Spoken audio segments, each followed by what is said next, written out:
micros sont coupés. On pourra, comme ce matin, voilà, dernier interlocuteur, hop.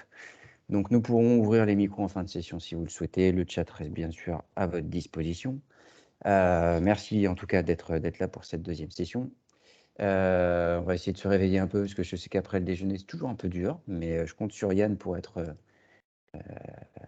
nous maintenir réveillés avec la gestion de production. Donc, gestion de production, bon, je pense que pour la plupart d'entre vous, vous connaissez, hein. Là, on va parler de termes bien connus de la gestion de production, donc ordre de fabrication, ordonnancement, gamme opératoire, atelier, qualité. Donc, il faut savoir que la gestion de production Sedge, si vous ne la connaissez pas, c'est un produit qui a très bonne presse auprès des spécialistes du métier, du marché. Il vient s'intégrer, il complète la brique Sedge, hein. On a parlé ce matin du module CBA, donc calcul des besoins d'achat, qui complétait et allait plus loin que la fonction de rapprovisionnement qui est la fonction de base dans la gestion commerciale Sedge. Donc on va plus loin avec le module CBA. Et là, maintenant, on parle d'un autre métier, vraiment la gestion de production, qui reste en lien justement avec, encore une fois, l'environnement et l'écosystème Sedge, et en l'occurrence la gestion commerciale.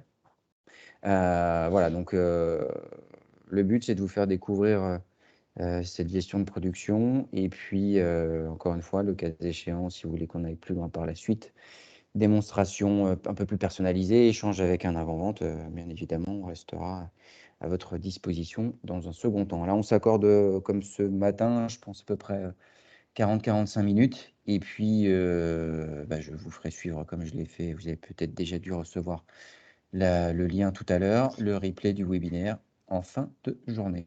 Voilà, voilà pour moi. Yann, je te passe la main. Merci, en tout cas bonjour à tous, merci de votre présence.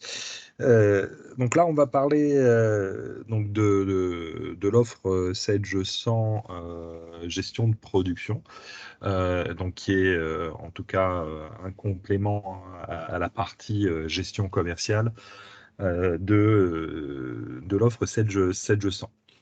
Donc qu'est-ce qu'on va aborder comme sujet? Donc on va reprendre les domaines en tout cas que couvre en termes de secteur d'activité cette gestion de production, les besoins aussi qu'on peut rencontrer au sein des entreprises qui sont intéressées, enfin des PME ou PMI qui sont intéressées par ce type de solution. Bien sûr, on fera une grande part de la présentation sur le fonctionnel gestion de production, avec une présentation du flux fonctionnel, le fonctionnel aussi en 3 étapes au travers d'une démonstration. Et puis on reviendra sur les bénéfices et les questions-réponses. Donc les secteurs d'activité. On a aujourd'hui, en tout cas par rapport à cette offre gestion de production, on répond à quasiment tous les secteurs d'activité qui sont dans le métier de l'industrie, que ce soit de la plasturgie, de l'agroalimentaire, de l'électronique, de la chimie, de la mécanique, et puis aussi bien d'autres domaines, la pharmaceutique, cosmétique, etc. C'est des domaines sur lesquels on intervient et sur lesquels aujourd'hui on a des références au travers de notre solution.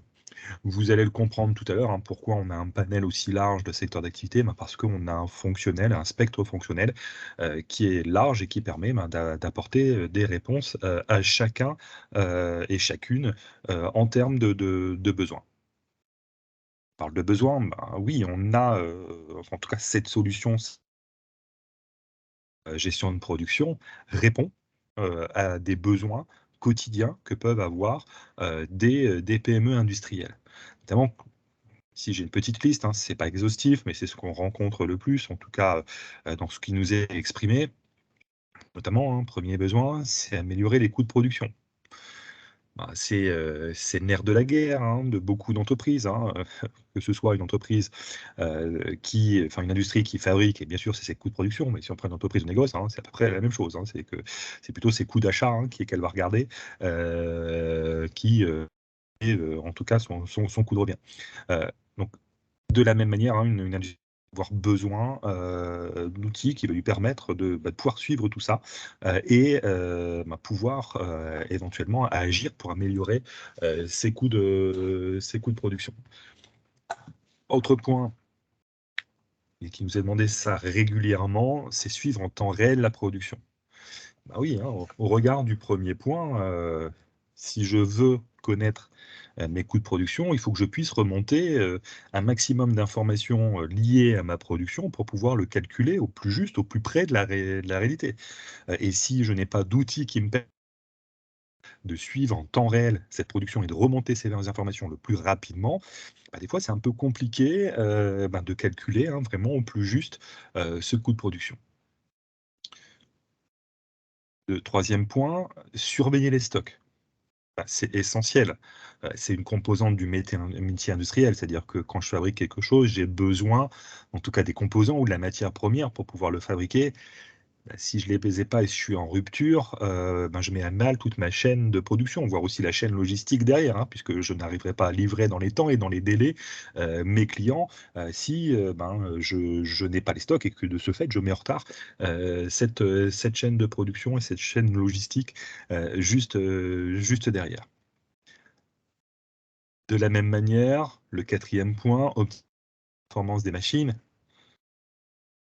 On est sur la même logique que la surveillance des stocks. Si j'ai pas de stock, je peux pas produire.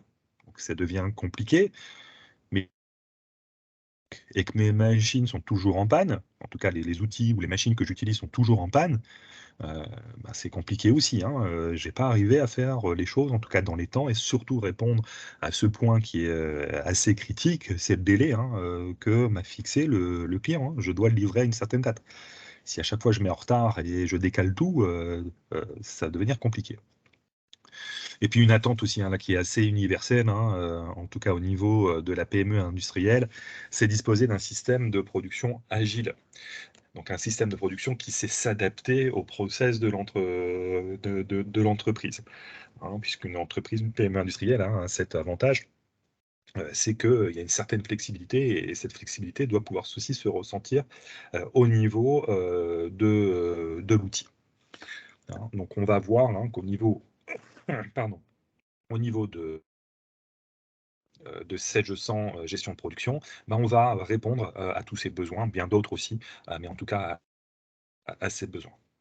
On va y répondre tout simplement par le biais d'une couverture fonctionnelle qui est aujourd'hui, en tout cas dans son standard, assez large. Donc vous voyez bien que c'est une solution qui va être couplée notamment à la gestion commerciale Sedge 100 et qui va venir compléter le fonctionnel de cette gestion commerciale sur cette partie du métier de l'industrie. Première chose, on va vraiment gérer de façon précise les données industrielles. C'est-à-dire que mes données techniques, que ce soit mes nomenclatures, mes gammes opératoires, on va les gérer vraiment, on va le voir tout à l'heure, de façon très précise et éventuellement très détaillée. D'accord ? On va pouvoir aussi gérer d'autres informations qui peuvent être essentielles sur la partie production, que sont les ressources. Moi, j'ai des machines, j'ai de l'outillage, j'ai du personnel, j'ai besoin aussi de suivre ça, parce que c'est des choses qui ont, entre guillemets, derrière un coût de revient à l'utilisation, un coût de revient horaire, et j'ai besoin de pouvoir suivre tout ça. Donc, c'est une chose, mais après, il faut pouvoir faire fonctionner tout ça, toutes ces... Et on va avoir un des points d'entrée, alors c'est pas le seul, en tout cas, c'est celui qui est assez central dans l'outil de gestion de production, c'est le calcul des besoins. Donc le C, on a un vrai moteur de calcul des besoins qui est présent dans cet outil de gestion de production, qui va me permettre notamment de m'aider et de piloter la partie réapprovisionnement, éventuellement aussi la partie lancement en production des ordres de fabrication. Pourquoi ? Parce que le calcul des besoins va me faire deux types de propositions, d'accord ? Des propositions d'achat, des propositions de lancement d'ordre de fabrication. Alors, les lancements d'ordre de fabrication pilotés par le C, c'est quand on fait de la production petite, moyenne série, en tout cas qu'on fait de la production sur stock. Sachez que on sait aussi gérer le lancement de l'OF à la commande. D'accord ? Mais de toute façon, que ce soit lancé, en tout cas les OF soient lancés par le CBN ou par la commande client, un OF reste une commande interne, reste un besoin interne. D'accord? Parce que j'ai des composants, de la matière première qui est nécessaire pour pouvoir faire ce que j'ai à produire. C'est un besoin interne, hein, donc le calcul des besoins en prendra aussi en compte, hein, les OF fermes qui sont dans le système pour me faire des propositions d'achat.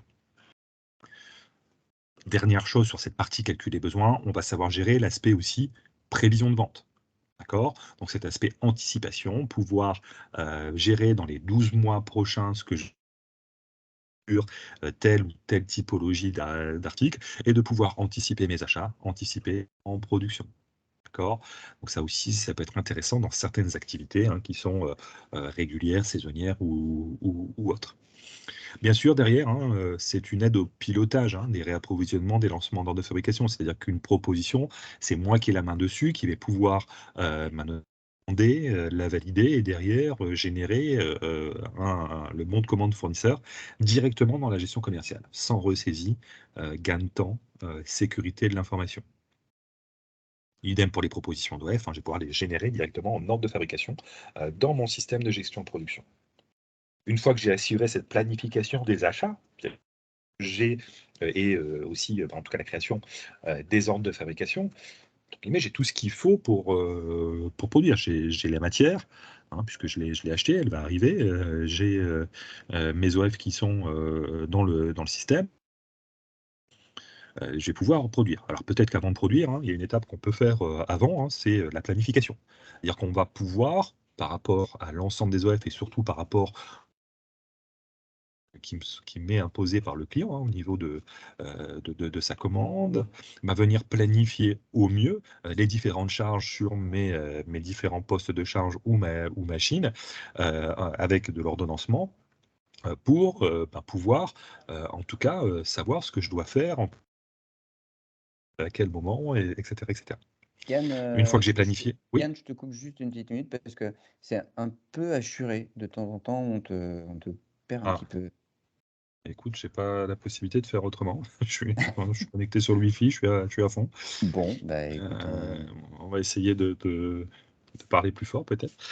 ouais, le truc, c'est juste qu'il faut pas trop que ça coupe, c'est juste ça. Bon, on va Ouais, surveiller ça, mais OK, ouais. OK. Donc ouais, je disais la planification, donc je vais pouvoir planifier, ordonnancer, donc tous mes ordres de fabrication, hein, et d'avoir une proposition de planning, hein, que je vais valider.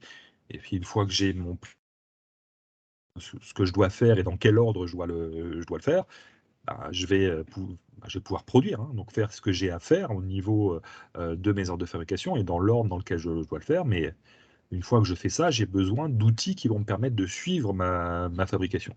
Donc pour ça, on va avoir un outil central qui est, au même titre que le calcul des besoins, hein, la saisie atelier, qui va permettre notamment aux opérateurs en temps réel, directement au niveau de l'atelier, de pouvoir saisir leur information de production.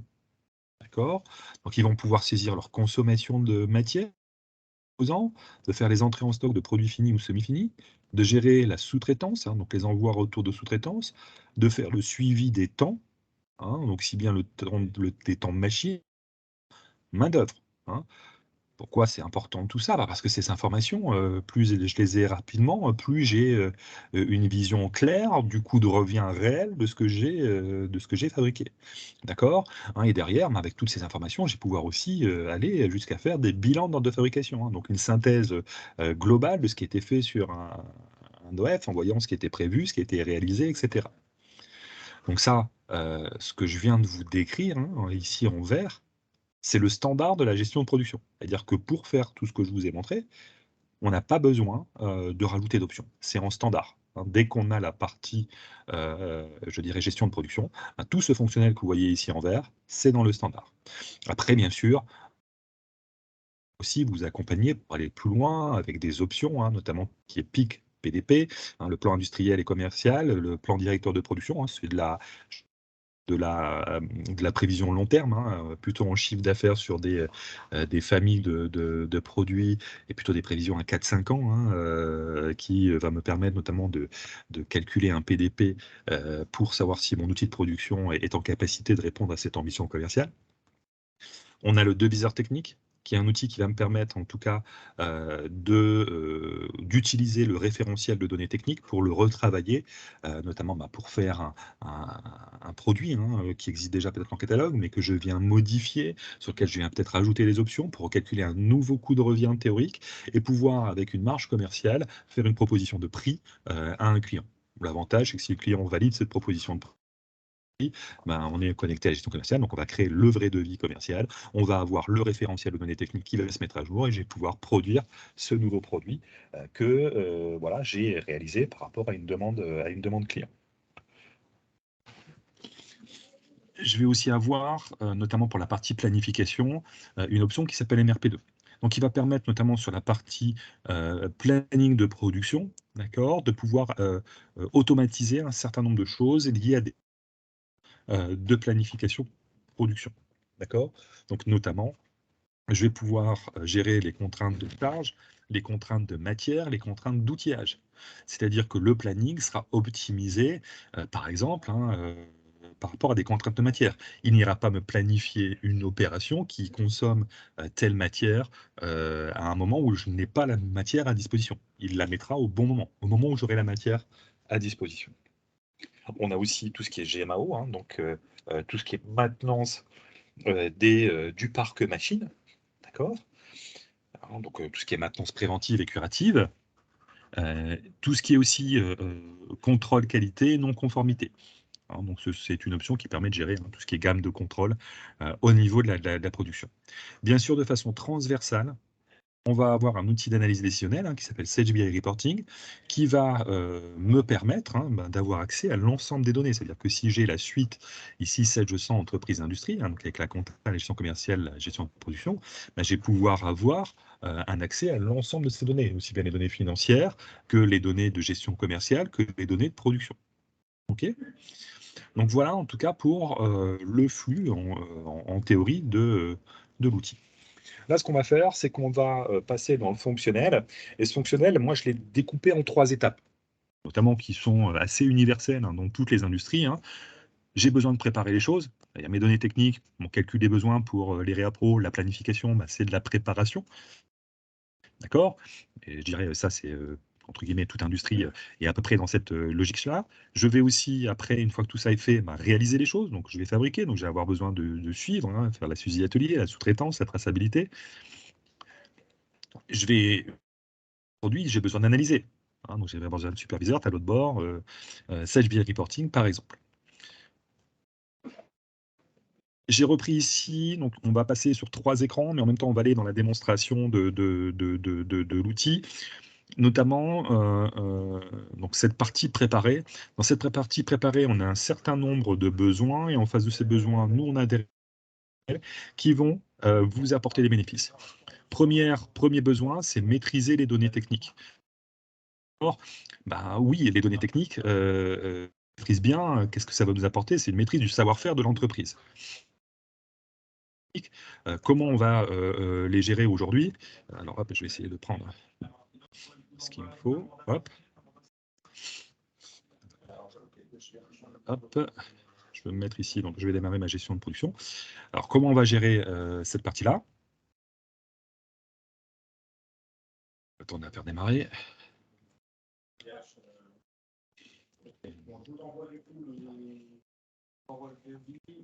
Et il y a un lien, je laisse le remplir. Vous pouvez le remplir aujourd'hui.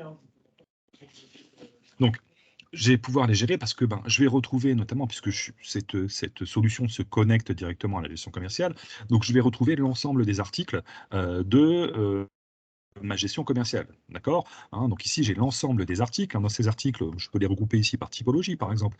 Je vais retrouver mes matières premières, donc c'est-à-dire mes composants ou matières premières, et ce que j'achète pour ma partie fabrication. Donc, je vais aussi retrouver des pièces détachées. Donc là, c'est plutôt pour la maintenance. Mais je vais aussi retrouver mes produits finis, donc c'est-à-dire les produits que je fabrique et que je vends, d'accord? Et éventuellement aussi mes produits semi-finis. Alors, ce qui nous a intéressé ici, c'est par exemple le produit fini. Je vais prendre un bureau en bois ici, qui est un produit que je fabrique. Tout de suite, ici, quand je suis dans cette fiche, alors bien sûr, les données, la plupart des données viennent de la gestion commerciale. la partie vraiment, je dirais métier industrie, c'est-à-dire les données techniques, la gamme opératoire et la nomenclature, bah, je vais la gérer ici, plutôt dans la partie gestion de production. Pourquoi? Bah, parce que, j'aurai, en tout cas plus de paramétrage, plus d'éléments, qui vont me permettre, ben, de, répondre éventuellement à des contraintes qui sont liées à mon métier. Notamment, j'ai géré tout cet aspect nomenclature, donc la liste des besoins en composants pour cette production, qui peut être multiniveau, hein. Donc ici, moi, je suis sur un seul niveau, mais je pourrais avoir plusieurs niveaux à ma nomenclature. Donc ici, hein, pour faire mon bureau, il me faut un plateau en bois, 4 pieds, un kit de vis, de l'emballage. Et vous voyez aussi, hein, que je récupère de la gestion commerciale, le coût de revient, enfin en tout cas, le CMUP, le dernier prix d'achat, ça dépend de mon paramétrage lié à cet article-là, éventuellement aussi à quelle étape je le consomme et les unités. Donc ici, c'est pour faire un bureau, hein, donc j'ai besoin de ça. Mais on peut aller, hein, si on va dans le détail de cette nomenclature, on peut, notamment si je prends ici le plateau, hein, donc on peut gérer, hein, cet aspect quantité, mais on peut gérer aussi cette quantité avec des quantités par an. Donc ici, il me faut une pièce pour faire un bureau. Mais je pourrais dire, bah, moi, je sais pas, hein, c'est des, grammes par rapport à des kilos que je fabrique. Ben, généralement, ben, du coup, j'ai des 0,00 quelque chose. Des fois, ben, au bout d'un moment, ça veut plus dire grand-chose puisque ça va aussi me léser sur le calcul du coût de revient, hein, parce qu'avec les arrondis, ben, je perds de l'information entre deux. Donc pourquoi pas dire, j'ai besoin de 1 pour 1000, par exemple, d'accord? 1 pour 1000, produits fabriqués. Donc ça, c'est tout à fait possible. J'ai la possibilité aussi de gérer ce qu'on appelle du taux de rebut ou du taux de freinte sur cet article. Supposons que j'ai besoin notamment d'un bidon de 5 litres, je ne sais pas moi, de peinture, pour faire une mise en peinture, sauf que hein, dans le bidon de 5 litres, hein, ben déjà, il y a des choses il y a une partie qui reste dans le bidon, une partie qui reste sur les outils de peinture. Donc si je prends 5 litres exactement, ça ne va pas aller. Donc je pourrais dire que j'ai un taux de frein de 5%, donc d'en prévoir 5% supplémentaires, et ça sera pris en compte par comment dire, aussi par le calcul des besoins, hein. Donc le calcul des besoins sera en capacité de dire, bah, j'ai un taux de rebut de 5%, donc j'en prévois 5% en plus, donc j'achète 5% en plus. J'ai aussi cette partie au niveau de l'article, notamment dans les données techniques, la gamme opératoire. Donc là, un contrario de la nomenclature. La nomenclature, c'est la liste des composants donc, qui me sont nécessaires pour produire. La gamme opératoire, ben, c'est les différentes étapes de production, mais aussi les temps liés à ces différentes étapes, hein. Donc la partie planification. Hein, si je regarde de plus près ici ma gamme opératoire, hein, donc j'ai du découpage, des bavurages, de l'assemblage, hein, qui doit dans l'ordre. Et si je regarde notamment mon opération ici de découpe dans le détail, je vais avoir des éléments de planification. Je sais que cette découpe, bah, j'ai 1 heure de temps de réglage. Alors là, peu importe la quantité que je vais lancer, c'est fixe, hein, le réglage est fixe. 1, 2, 10, 1000 bureaux à fabriquer, j'ai 1 heure. D'accord? Donc comprenez bien que plus j'en lance, hein, plus je vais lisser cette charge liée au réglage dans la masse. Et après, j'ai mon temps variable de production, bah, qui varie selon la quantité qui va être lancée. D'accord? Donc ici, pour faire une découpe, hein, je mets 0,25 centièmes d'heure. D'accord? Bien sûr, vous avez ici des taux horaires, hein, par rapport à la machine, par rapport à la main-d'œuvre. C'est 0,25 ici, donc c'est bien un temps unitaire, c'est bien pour faire un bureau, mais je pourrais gérer ici en cadence théorique, c'est-à-dire gérer en nombre de pièces à l'heure. Bon, moi, je sais que ma machine débite X pièces à l'heure, hein, donc bah, je n'ai pas besoin de gérer les temps, j'ai juste besoin de gérer la quantité. En mode batch, qui est un mode capacitaire, bah, moi, ma machine, elle a une capacité, je ne peux pas faire plus de 100 pièces à la fois. Bah, si je dois faire 200 pièces, je vais devoir le faire en 2 fois, hein, donc bah, le double du temps, hein, donc tout ça, ça va pouvoir être géré. Des temps de cycle, alors ça, c'est de la cadence théorique, mais plutôt dans les métiers de l'électronique, hein, c'est de la cadence théorique à la seconde. D'accord? Et le temps unitaire, hein, donc on l'a vu, c'est le temps qui est lié à la fabrication d'une unité. Je vais pouvoir gérer le nombre de personnes que j'ai besoin pour cette étape. Je vais pouvoir faire du chevauchement, hein, de dire qu'à partir d'un certain nombre de pièces, je peux passer à l'étape suivante, du temps d'attente, etc. Je peux gérer pas mal de choses pour gérer toute cette partie planification dans la gamme opératoire. D'accord? Donc, on l'a vu, hein, liste des besoins en matière, liste des besoins sur les temps, hein, et donc la planification. Alors déjà, ce qui est intéressant, hein, c'est que j'ai ici j'ai mes données liées à la matière. Donc, notamment, je reprends.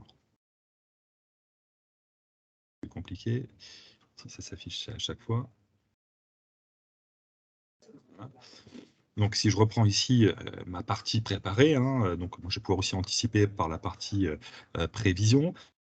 Je vais pouvoir aussi notamment garantir la disponibilité matière et connecter des ressources et maîtriser et réduire les coûts grâce au calcul des besoins nets. Je vais pouvoir notamment, comme bénéfice, avoir de l'anticipation des besoins clients, de l'adéquation entre ce que je dois fabriquer et les réapprovisionnements en termes de matière par rapport à mes besoins clients, de réduire mes coûts de stock, donc ça c'est intéressant, et aussi éviter la rupture. Alors, le calcul de besoin, hein, comment ça fonctionne au niveau de l'outil, hein. Donc ici, on a bien vu qu'on avait les besoins matière au niveau des données techniques. Quand je vais avoir des commandes, hein, des stock mini, choses-là, je vais avoir des besoins que va prendre en compte le calcul des besoins. C'est-à-dire qu'ici, j'ai mon moteur de calcul des besoins, j'ai ma partie prévision. Alors désolé pour ceux qui étaient là ce matin, hein, ça va être une redite par rapport au CBA, parce que le fonctionnel est tiré de la partie gestion de production. Donc ici, je vais pouvoir notamment, une fois que je lance le calcul des besoins, avoir mes prévisions d'achat, mes propositions d'achat, mes propositions de lancement en fabrication, mes propositions éventuellement de transfert de stock. Je vais pouvoir notamment aussi gérer un prévisionnel. C'est-à-dire qu'ici, je peux venir créer des prévisions de vente, par exemple ici une prévision de vente mobilier, hein, qui va être une prévision ici, une prévision mensuelle, que je vais pouvoir détailler, hein, avec mes articles qui sont dans ma prévision et les quantités estime vendre dans les mois futurs. Donc ça permet en tout cas d'anticiper des achats, d'anticiper éventuellement aussi des lancements de fabrication. Une fois que j'ai ça, j'ai mon calcul des besoins. Donc ici, mon calcul des besoins, je vais pouvoir notamment prendre en compte ou non des prévisions, avoir aussi des paramètres de calcul, mais notamment, si je ne prends pas en compte la partie prévision, le CBN va unir sur la partie, en tout cas sur les éléments fermes. Mes commandes fermes, mes informations de stock ferme, c'est-à-dire les stocks actuels, les ruptures, les stocks mini, les stocks à date. D'accord. Mais il va aussi agir sur tous les offres de fabrication ferme qui sont dans le système. C'est-à-dire qu'il va regarder tout ça comme étant des besoins et me faire mes propositions par rapport à ça. Je vais démarrer le calcul. Est-ce que j'ai cliqué dessus? Voilà. Donc le calcul est déjà terminé. Qu'il a fait. Donc, des propositions d'achat. Je vais enlever ici mes filtres. Voilà. Des propositions aussi de lancement en fabrication et des propositions éventuellement de transfert de dépôt. D'accord? Je pense que vous l'avez vu au niveau de chacun de ces écrans, hein. Je vais moi m'attarder sur la partie achat. Ces écrans sont là aussi pour vous aider, c'est-à-dire que la lisibilité, elle est assez simple. J'ai des codes couleurs, rouge, c'est quelque chose qui est urgent, voire même déjà en retard en termes d'achat. En retard pourquoi? Parce que ici, le calcul des besoins me calcule la date au plus tard à laquelle je dois passer ma commande chez le fournisseur pour m'assurer d'être livré à la date de livraison que moi je demande et qui est aussi calculée par le calcul des besoins. D'accord? Donc, oui, là j'ai des retards, là j'ai encore le temps de commander. Et comment derrière, je vais travailler tout ça pour encore affiner les choses. C'est-à-dire que, certes, moi j'ai la liste de tout ce que je dois acheter, mais j'ai peut-être un peu trop d'informations, j'en ai pas besoin en tout cas de toute cette information. J'ai déjà regroupé éventuellement par fournisseur, qui va me permettre de voir ce que je dois acheter chez Beauplay, ce que je dois acheter chez Bio, etc. De pouvoir aussi éventuellement limiter mon horizon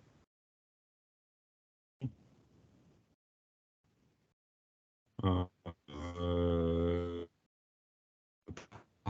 rapport à ce calcul des besoins, de dire moi je ne peux pas voir tout ce que je dois commander maintenant, surtout s'il y a des choses que je peux commander dans 6 mois avec un délai de rapport, entre guillemets, de la trésorerie là maintenant pour quelque chose qui peut tendre.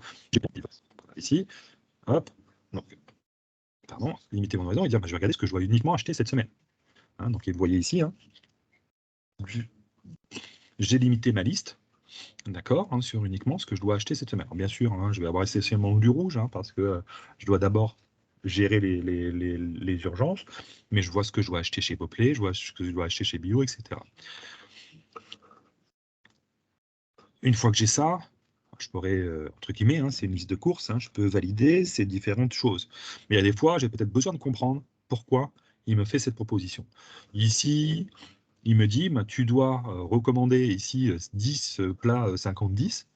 Bah, pourquoi je dois recommander 10 plats 50-10? Bah, j'ai juste à double-cliquer ici sur ma ligne et il me dit tout simplement, bah, parce que tu as des propositions d'ordre de fabrication ou des ordres de fabrication, hein, qui sont déjà fermes dans le système, qui doivent démarrer à cette date-là, hein, donc le 7 avril ou le 14 avril, et que pour cet ordre de fabrication-là, tu as un besoin de 10, alors que ta couverture actuelle, elle est de 9, donc déjà, j'en ai pas assez, et que le prochain, donc par rapport aux dates, hein, bien sûr, hein, c'est une quantité, et que le 14, tu en auras besoin de 6,75, et que cette époque-là, il t'en restera plus que 0,15, entre guillemets, si tu ne fais rien, d'accord? Donc, j'ai pas la couverture nécessaire ici. Il me dit aussi, bah, moi, je te propose du coup d'en recommander 10 pour pouvoir répondre à ce besoin chez Beauplay, qui est ton fournisseur principal, à 9,15 €, d'accord? Mais tu peux aussi l'acheter chez Chaillou, hein, c'est le même 10 et c'est moins cher chez Chaillou. Ah bah tiens, c'est moins cher, je vais peut-être acheter chez Chaillou, hein, je veux faire des économies, moi, je veux optimiser mon coût de revient. Bah oui, sauf que là, si je simule chez Chaillou, hein, vous voyez tout de suite, il me dit, bah, ça va pas aller, hein, par rapport aux dates auxquelles je dois faire ou je dois lancer au plus tôt ou au plus tard mes productions. Ouais, là, j'avais pas bien vu, hein. Le délai de Chaillou, il est de 15 jours, hein. C'est-à-dire que Chaillou me livre le 15-4 pour quelque chose que je dois démarrer le 7-4 ou le 14-4. Donc oui, si je fais ça, je me mets en retard, hein, c'est 2 ordres de fabrication. Donc c'est pas ce que je souhaite non plus. Donc je vais entre guillemets continuer à acheter chez Beauclerc, hein, même si c'est un peu plus cher. Parce que bah, moi, je veux pouvoir répondre favorablement au délai que le client m'a imposé. Donc, je vais pouvoir faire cette liste de cours, je vais pouvoir aussi analyser le calcul des besoins, hein. Donc j'ai juste besoin de rester sur ma ligne, hein. Donc ici, c'est ma ligne qui est en surveillance pour mon plat 50-10, et je vais pouvoir ajouter ça à l'analyse, hein, et de pouvoir voir ce qui se passe. D'accord, hein. Déjà, je vois que je ne suis pas bien, hein, et ici, hein, que virtuellement, la semaine prochaine, je suis en stock négatif. Alors, je n'aurai pas vraiment de stock négatif, mais ça veut dire qu'ici, il faut que je réagisse, il faut que je fasse quelque chose. Alors, je suis peut-être plus dans les délais, hein, là, pour les avoir dans les temps la semaine prochaine. Mais ici, hein, il me fait bien, en tout cas, des commandes au bon moment. C'est-à-dire qu'il me fait bien des commandes par rapport à mes différents besoins, hein, et qu'il évite, au final, d'être en rupture. Bon, même si dans mon exemple ici, hein, on ne l'évitera pas, la rupture, à un moment. Il faudra peut-être aller chercher, si j'ai plusieurs dépôts, dans un autre dépôt, hein, ou se débrouiller autrement. Mais là, ça me donne aussi un exemple, hein, de si je fais rien, hein, bah voilà ce qui peut arriver, hein. C'est que ici, je vais être un peu embêté. Donc je vais devoir décaler, hein, ici certainement cette OF beaucoup plus loin, hein, parce qu'ici c'est notamment même une proposition, hein, je vais devoir la décaler beaucoup plus loin dans le temps. Donc voilà en tout cas ce que permet le calcul des besoins. Alors il permet aussi, hein, de donner une vision assez globale aux responsables des achats, hein, notamment d'avoir la vision, hein, de tout ce qui se passe au niveau des achats, hein, les articles que je suis en train d'acheter en ce moment, les fournisseurs avec le poids qu'ils représentent en termes de chiffre d'affaires d'achat, toutes mes commandes fournisseurs qui sont en cours, donc dans ma gestion commerciale, avec des alertes ici sur des retards ou des commandes arriver dans les 7 prochains jours. J'ai aussi la vision des commandes qui sont en sous-traitance, hein, même si je les revois ici, c'est celles qui sont avec le petit camion, d'accord, mais je revois ici aussi mes commandes de sous-traitance. Donc j'ai bien ici une vision complète qui se passe au niveau de mes achats. Alors après, je peux aller voir dans le détail en commande, par fournisseur, et même aussi un calendrier de livraison. Voilà, qui me permet, hein, de me dire, bah voilà, hein, je regarde le samedi 30 ici, qu'est-ce qui va m'être livré. Je peux le voir, hein, et constater que c'est une commande de carton qui vient. D'accord. Donc on va pouvoir, en tout cas, gérer tous ces aspects-là au niveau du calcul des besoins. Alors, je vais revenir sur mon écran ici. Donc, On a vu la partie ici, donc anticipation des réapprovisionnements et des lancements d'ordre de fabrication. Autre chose qu'on va aussi gérer sur cette partie préparée, c'est optimiser les sources de production, maîtriser les délais. Ça, on va le faire grâce à la planification. L'objectif étant, en termes de bénéfices, d'avoir une meilleure répartition de la charge sur les différentes ressources et l'identification des retards, des surcharges ou des sous-charges. D'accord? Pour ça, on va utiliser notamment la partie planification. Alors, voilà, je vais le faire comme ça, ça ira mieux. Donc la partie planification qui va se trouver donc ici dans l'onglet planification, où je vais avoir ici un moteur de calcul de planning qui va me permettre notamment de me calculer mon planning de production, qui va me mettre donc en face de chacune en tout cas des machines, des postes de charge, les différentes charges que je dois planifier et dans l'ordre dans lesquels je dois planifier pour pouvoir répondre à ce délai client. Et donc, je vais pouvoir avoir une vision aussi sous forme de Gantt, de voir quand est-ce commence ici, par exemple, l'OF 22 et quand est-ce que cette OF se termine. Il se termine ici le 4 avril. J'ai des problèmes de latence. Hop, ici, c'est un peu embêtant. Donc, du coup, j'ai cette vision-là. Donc, ce planning, j'ai la main dessus. Je peux moi-même le modifier. Ce n'est qu'une proposition ici de planning. Je peux aussi m'afficher tous les OF qui sont en retard. Ah. Ici, j'en ai plus en retard, c'est bizarre. Voilà.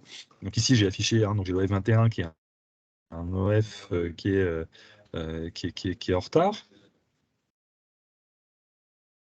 Je ne sais pas ce que j'ai, mais j'ai vraiment des problèmes de lenteur. Je suis désolé. Je peux aussi, au-delà des OF en retard,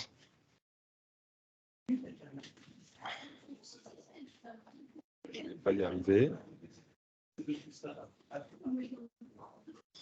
J'ai un problème sur la connexion de ma machine virtuelle. Enfin bref, on va passer par là. On va prendre le PowerPoint.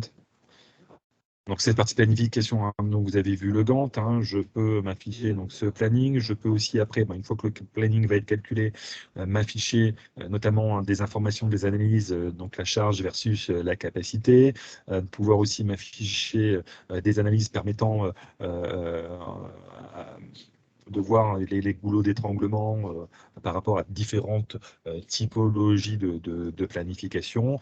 La possibilité aussi, et j'aimerais bien pouvoir vous le montrer, et là j'ai l'impression, voilà, ici aussi le disponible matière, est-ce que j'ai ou pas la matière pour produire, vous voyez bien qu'ici en vert j'ai la matière, en rouge je n'ai pas la matière, et une fois que j'ai terminé ce planning, que je le sauvegarde ici en planning officiel, je vais avoir donc, les reportings que je vous ai montrés, mais aussi des choses qui peuvent être intéressantes ici, comme la partie consultation qui va me lister toutes mes commandes, l'avancée de ces commandes en termes de production, et est-ce que ces commandes répondent aux délais qui sont demandés par le client. À peu près conforme surtout. Ici, j'ai un retard. Oui, c'est normal. Le client m'avait demandé d'être livré le 24 mars. Je vais terminer de produire le 20 avril. Donc, ouais, j'aurai un petit mois de retard sur cette livraison de commande.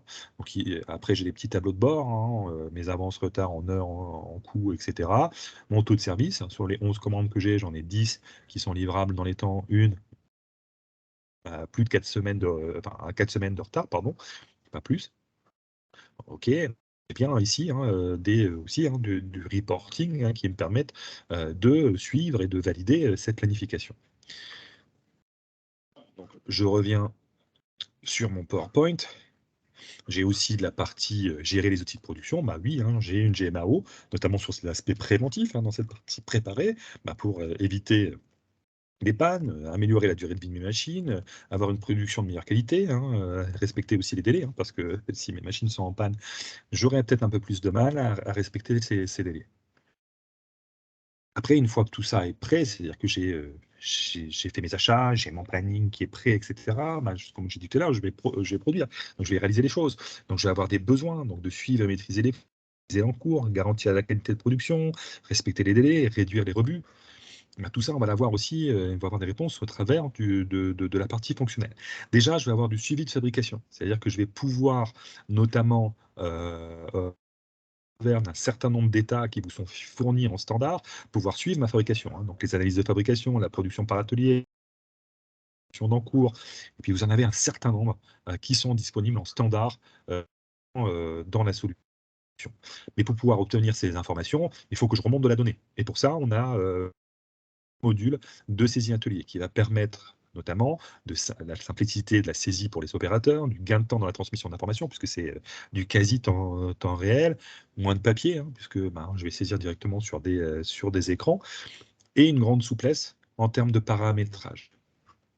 Alors, je vais vous montrer de cette façon-là, hein. Je vais pouvoir permettre et donner à disposition à un opérateur un outil que je peux avoir sur un écran tactile, sur une tablette PC ou ce genre de choses-là, avec une douchette, s'il le faut, et de pouvoir permettre ici de faire ces déclaratifs.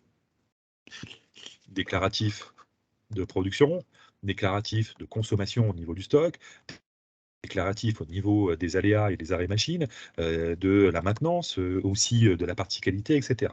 Hein, vous voyez ici un exemple de saisie qui a été faite avec le résultat de la saisie, des écrans qui s'affichent de cette façon-là, hein. Et tout ça est entièrement personnalisable. C'est-à-dire qu'une saisie, on peut, et votre partenaire peut vous paramétrer ce qu'on appelle un scénario de saisie, hein. Donc, c'est du paramétrage ici, avec éventuellement des décisions qui sont prises, hein. Si je fais ça, qu'est-ce que je fais derrière, etc. Et de pouvoir suivre, enfin, en tout cas, personnaliser cette saisie. D'accord. Et l'adapter à votre façon de travailler. Alors, donc, c'est ce qui va permettre de récupérer de l'information pour pouvoir faire le suivi de fabrication. Je vais pouvoir aussi gérer de façon claire et précise la sous-traitance. Donc de pouvoir gérer, notamment si je gère des sous-traitances par rapport à mes opérations, de savoir que j'ai des opérations qui doivent être sous-traitées, de pouvoir du coup lancer les commandes, donc faire les commandes de sous-traitance auprès de mes fournisseurs, de gérer un délai, de gérer aussi un besoin par rapport à cette sous-traitance, de pouvoir aussi derrière faire l'expédition, parce que moi, c'est moi qui fournis la matière à mon fournisseur et donc gérer ces dépôts de sous-traitants. Donc, je vais pouvoir expédier la matière, ajouter éventuellement manuellement, gérer des multiples d'expéditions. D'accord. Et puis, une fois que j'ai expédié, mon sous-traitant va réaliser ce que je lui ai demandé de faire et il va me renvoyer le produit sous-traité. D'accord. Et dans ce cas-là, je vais pouvoir suivre ce retour de sous-traitance, d'accord, et pouvoir suivre dans un écran assez global, aussi bien la réception du produit ou du fini ou du semi-fini, les réceptions multiples ou enfin totales ou partielles, pardon, de suivre aussi la consommation des composants, de suivre aussi si j'ai des numéros de lot, numéro de série, toute cette partie-là, la transformation aussi automatique de la commande de sous-traitance en BL, éventuellement l'édition aussi du bordereau de réception. Et comme pour la partie achat, j'ai un superviseur de sous-traitance qui me permet de visualiser à 360 degrés tout ce qui se passe sur la sous-traitance. D'accord. Donc ce qui a déjà été envoyé, les commandes qui ont été faites, les retards, etc. Je vais pouvoir aussi notamment gérer la traçabilité, notamment si je gère des numéros de lot et des numéros de série, il y a un moment, moi, dans cette saisie, j'ai peut-être avoir besoin notamment de pouvoir avoir une traçabilité de ces numéros de lot ou ces numéros de série. Pardon. Moi, par exemple, j'ai un fournisseur qui me dit écoute, ce numéro de lot-là, ici le JU 001, il y a un problème, j'ai juste à le valider et j'ai la traçabilité ascendante-descendante de ce numéro de lot. Je sais ce qu'est ce numéro-là, c'est un jus de citron, il me reste 85 litres en stock, je l'ai rentré à telle date, il a telle date de péremption, je l'ai consommé dans tel ordre de fabrication, je l'ai acheté à tel fournisseur, voilà le numéro de BL, le numéro de bon de commande de BL, éventuellement la facture si j'avais été jusqu'à la facture, la commande aussi ici client, avec le numéro de commande, le BL, le numéro de facture. Donc ici, je sais que je vais être embêté parce que ça a été, en tout cas, ce jus de citron a été consommé dans une confiture de fraise que j'ai vendue à mon client Ruby. J'ai peut-être l'appeler pour rappeler la matière. Et tout ça, je peux après naviguer, c'est-à-dire que je peux aussi aller naviguer dans les lots qui ont consommé ce jus de citron, hein. Donc je le revois ici, hein. Je sais que ma confiture de fraise ici, bah oui, j'ai bien consommé, hein, ici ce numéro de lot-là qui est incriminé. D'accord? Hein, donc j'ai bien cette traçabilité complète, ascendante, descendante, sur mes numéros de lot ou mes numéros de série. J'espère que c'est embêtant ça. Je suis obligé d'attendre, excusez-moi.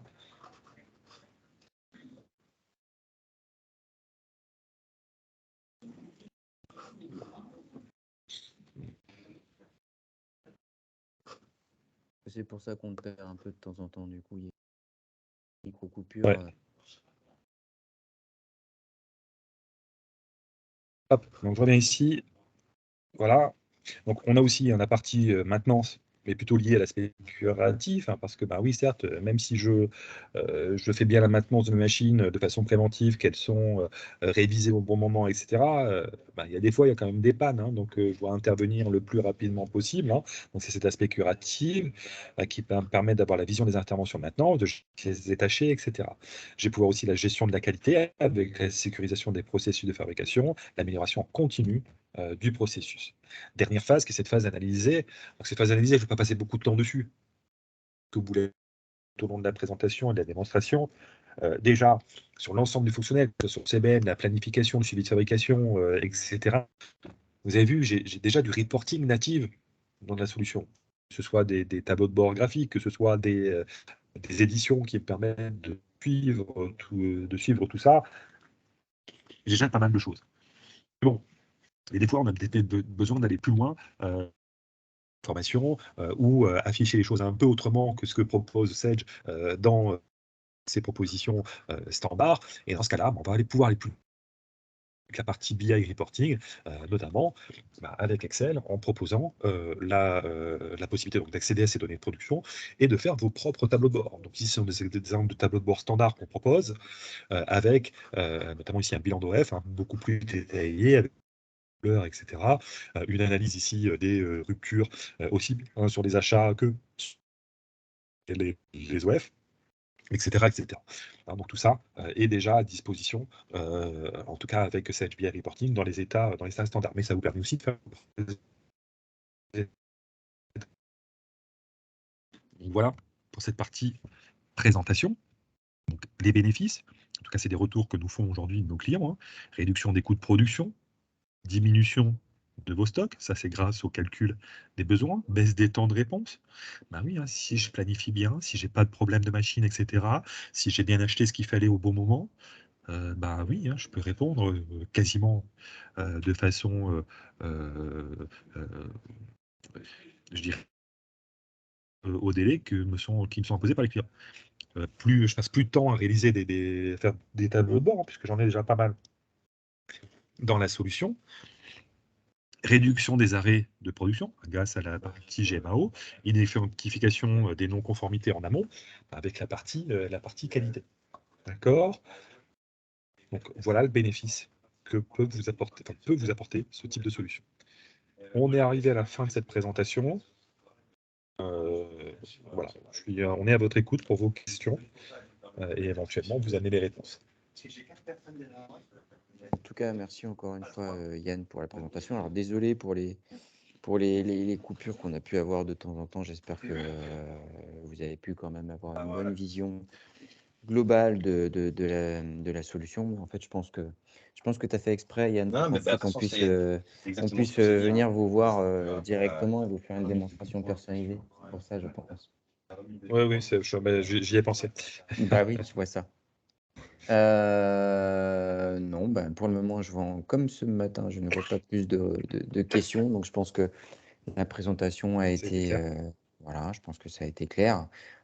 Au-delà de ça, je pense que c'était un bon complément par rapport, en tout cas, c'était l'objectif, de vous montrer le complément qu'apportait, en tout cas, dans la continuité, vous avez pu découvrir ce matin le calcul des besoins d'achat et la gestion de production. Voilà, c'était vraiment la chaîne complète sur ces outils-là qui viennent enrichir la gamme Sedge 100.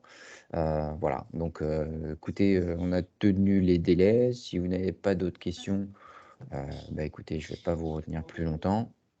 Encore une fois, Moi, merci à tous. Je je, vais je, vous... Oui. je tiens quand même à vous remercier pour la présentation parce que c'est très intéressant. J'étais impatient d'assister au webinaire là parce Mhm. qu'aujourd'hui, nous, au sein de notre entreprise, je suis sûr qu'avec ce que je viens de voir, je suis sûr que ça apportera de la plus-value. Je Eh ben, suis c'est sûr que ça l'objectif. D'accord. apportera de la plus-value. Donc, en tout cas, Ben, grand merci et je ne tarderai pas à revenir vers vous, Christophe. eh ben, avec grand plaisir, n'hésitez pas, je suis à votre disposition, je viendrai vous voir avec un avant-vente spécialisé sur la gestion de production et puis on abordera les différents points qui vous concernent parce que voilà, chaque besoin est différent. Mais en tout cas, à votre entière disposition pour échanger prochainement. Et puis encore une fois, merci pour votre présence.